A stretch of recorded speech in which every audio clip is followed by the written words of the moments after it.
Hello मित्रांनो, तुमच्या Marathi Dick चॅनलवर स्वागत आहे। मी तुम्हाला मराठी डिक चॅनलवर इंग्रजी शब्द बरोबर मराठी फुल फॉर्म पण शिकवणार।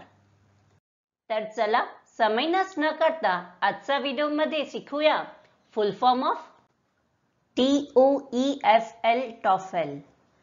TOEFL टॉफेल मध्ये T म्हणजे टेस्ट, O म्हणजे ऑफ, E म्हणजे इंग्लिश, F म्हणजे फॉरेन आणि L म्हणजे लँग्वेज होत आहे।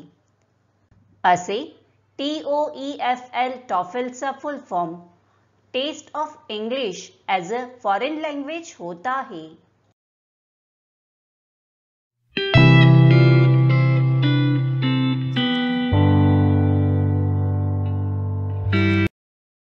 फ्रेंड्स, व्हिडिओला लाईक, शेअर आणि कमेंट करायला विसरू नका आणि चॅनलला सबस्क्राइब करा। Thank you.